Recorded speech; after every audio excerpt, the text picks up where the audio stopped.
Meron tayong balot dito na binili natin alas 11 na ng gabi. Nag-crave talaga ako ng balot. Ito medyo nakakalito to, hindi ko alam saan ko pupukpukin. Hira, try natin dito. At ang dami pa niyang binigay na suka. Uy. Sawa muna.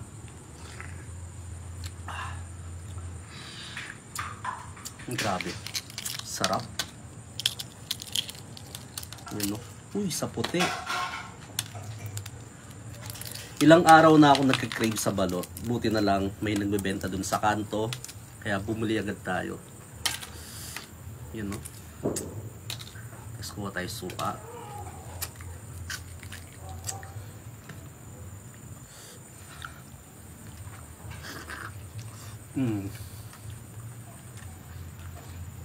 Sarap. Yung iba, tinatapon yung bato. Pero sayang naman. Malambot naman eh. Kainin natin. Ng konting asin.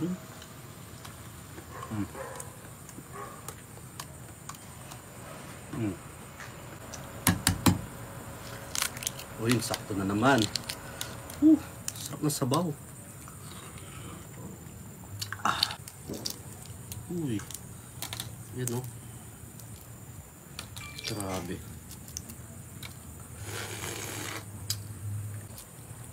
Uy. Ganda nito. Wala siyang masyadong bato. Maliit lang. Parang mas trip ko siya. Lagyan na lang natin ng asin.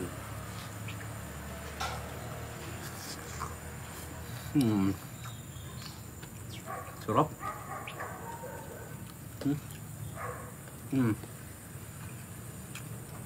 Lit ng bato. Hindi natin na suka.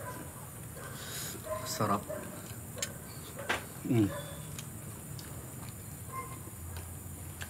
Sa mga ka-brother na medyo mataas yung cholesterol, huwag na kayong kakain ito. Baka ma-high blood lang kayo. Pero ako kasi normal naman, no? Uy, ganda nito. Nakita mo, balot sa puti. Grabe. Masarap to. Lagay natin dito sa mangkok. Dalawa na kaya. Sa puti talaga yung balot to. Uy. Buhusan natin na suka yan. Tanggalin muna natin yung sisiw. Ewan ko ba, mas gusto ko yung sisiw kesa dun sa dilaw. Kayo mga ka-brother, ano bang mas gusto nyo? Laki nito, oh. Ang laking sisiw. Pakita ko, ha. Sisiw.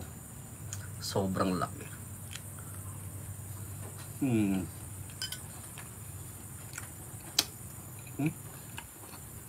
Sarap.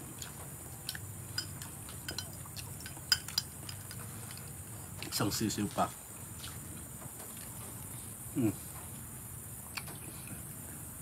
Higupin yung suka. Sarap.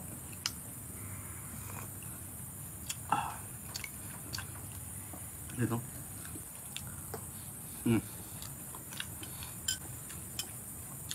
Ang liit ng bato.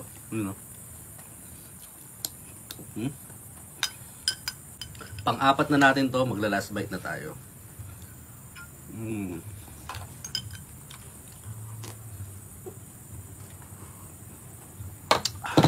Sarap.